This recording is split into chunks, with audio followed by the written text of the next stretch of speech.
Well, ladies and gentlemen, as we know, the interest rates have completely changed since last year. They have pretty much doubled.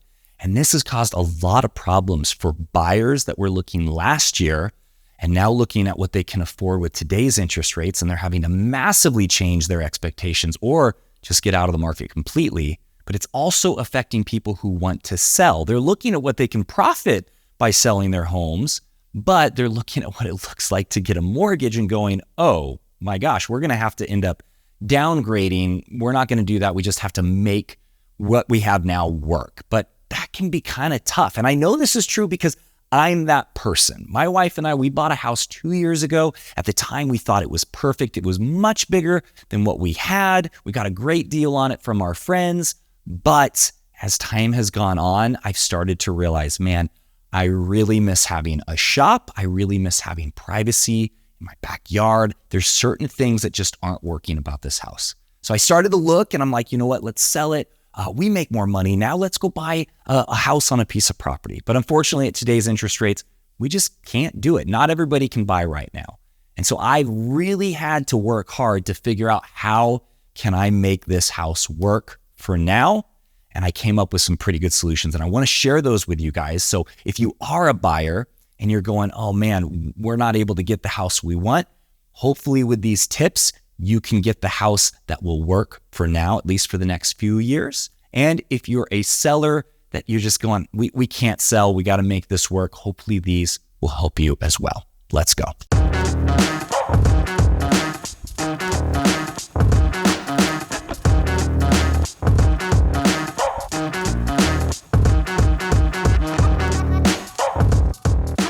Hello and welcome to another episode on living life in North Idaho. My name is Trent, and if you are looking for information about what it's like living, eating, working, playing, and buying real estate here in Idaho, then this is the channel for you. Go ahead and tap the subscribe button, hit the notification bell so every time I come out with a new video, you get notified. Guys, I'm serious when I say this. Every single day I have people just like you that have been watching my videos, and they're reaching out with questions about what it's like living here that maybe I haven't covered in my videos, or they know they want to live in Idaho and they just need someone to help get them here. That is why we are here. We absolutely love it. So if this is you, reach out with a phone call, text, or email, day, nights, weekends. It does not matter. My team and I love helping everyone who wants to be in Idaho get to Idaho. All right, so let's dive into this video. Like I said, interest rates have gone a little bit crazy and it's causing problems for a lot of people looking to buy, as well as people that want to sell, me being one of them. When I bought my house in this HOA cul-de-sac, I thought it was gonna be great, right? The neighborhood's nice, the neighbors seem nice, but as time has gone on, I started to realize that I really like to have some privacy when I'm in my backyard. I really wanted to have a shop to be able to put toys and not have to worry about space. And so when I started to look and going, hey, we should sell this place, and realizing, wow, I don't even think we could afford our place right now at today's interest rates, I started to feel a little bit stuck. And those are not good emotions to have. And I know there's quite a few people that are feeling a little bit stuck. So hopefully this video can give you some alternatives to make the house that you're about to buy work for you, or the house that you're in now work a little bit longer. So the first problem that I had that was really frustrating to me was my garage. We have a 2-car garage with a bay for a golf cart. Now, at first I thought this is perfect. I didn't have any toys. It wasn't a big deal, but I got back in shape and I have a friend that's into dirt bikes and snow bikes, and he got me back into it. And I'm so grateful, but that only added to the chaos in my garage. It gets to a point where you almost don't want to park a car in there because you're afraid a kid's going to knock over a bike and dent the vehicle. That's where we were at. So started looking around for some solutions, and I found a solution that was really awesome. And I'm so excited to share this with you guys because it's from Costco. And you know how much I love Costco. And I'm hoping after this video, they'll see the importance of sponsoring me. Not that they have to, I'm still going to promote them, but anyway, so the solution I found was racks that hang from the ceiling. They had a special. I'm going to supply the link if it's still on there, but there will be a link to be able to find it. I don't know if it's going to be the same price, but I was able to get 2 of these racks, 4 feet by 8 feet, and they can go down, I think, to 48 inches from the ceiling for $300. It's $150 a piece. They hold up to 500 pounds. And then I bought a bunch of those totes and was able to just store stuff inside those totes and make it work. And as you can see, it freed up a ton of space in the garage. Now I can go get a dirt bike. I can add some additional toys without feeling like something's gonna fall over on my or my wife's vehicle, and everybody's happy. And honestly, it feels so much better to have a garage that is organized. Yeah, it can be kind of a pain in the butt to have to climb up and pull something down from a rack, but overall, I think it's a small inconvenience to have a really organized garage that is clean and open and has space. The next major issue that I had to solve that I know a lot of people feel and they want to fix is not having privacy in your backyard. As you can see, I am surrounded by neighbors. Being out in the backyard, we had 5 or 6 different neighbors that could look into our backyard and see us and hear us, and it just felt like there was no privacy. So having people over to come hang out really wasn't that much fun. It wasn't very inviting. So I called a contractor out to get a quote and see what it would be to put in an overhang to give us some privacy as well as some shade in our patio. Now, the quote was $6,000. And this is what's crazy. The $6,000 was basically just for the framing. I would have to take care of the roof myself or hire a roofer, as well as paint it and do finishes. And even exploring that, I didn't even get a call back from the contractor. Not only did he quote me really high, but he didn't even follow through.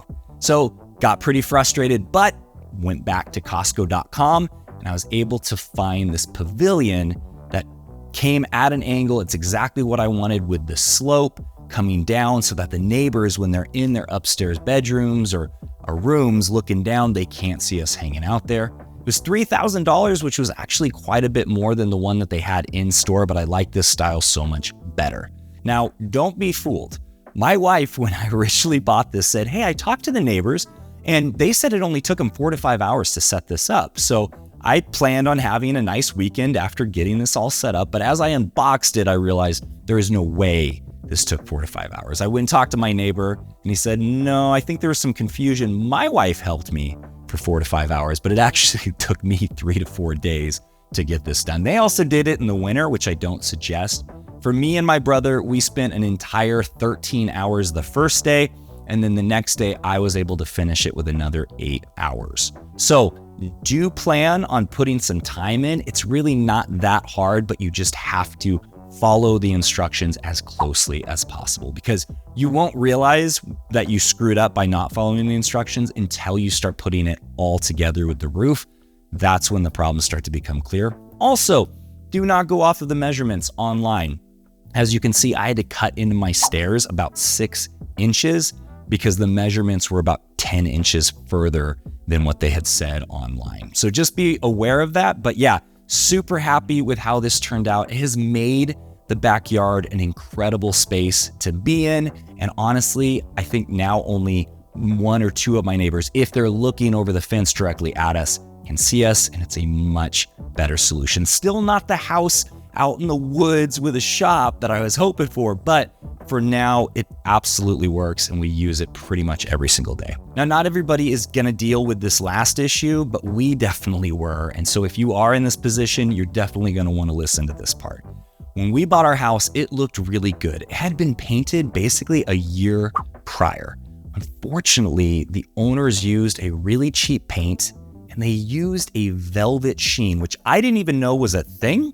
And according to our painting contractor, he said, yeah, velvet is only supposed to be used inside and out of the sunlight. So unfortunately, it started to fade really, really bad. It started to look horrible. So here we are in this big house that we just bought, and our house is not looking good. And we live in an HOA, so it can only go so far before the HOA goes, yeah, you're gonna have to paint your house. So I got some quotes. It's $8,000 to paint the outside of our house.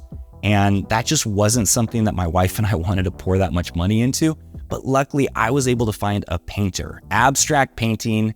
He's not paying me to say this, to promote him. He just did a really, really good job. And he only charged us $5,800. So if you are in a position where you're looking at buying a house and what you can afford has a little bit of a fixer-upper mode to it, you can reach out to Kevin at Abstract Painting, and he'll do a great job and give you a great deal. For us, once we got the house painted, it really felt like a new house. And now doing the garage and the backyard, it feels like such an inviting place. It's a place that I want to be, and I can definitely make this work for a couple more years until we get our house on 5 acres with a shop and we can't see any neighbors. That's really the dream. I know it. I know it's a dream for most people, but right now with what we're going through economically, it's not feasible for everybody. So if this is you, I hope this helped. Leave a comment in the comment section. And if after watching this, you decided, yeah, thanks for the tips, Trent, but we're going to have to sell, reach out to me and my team.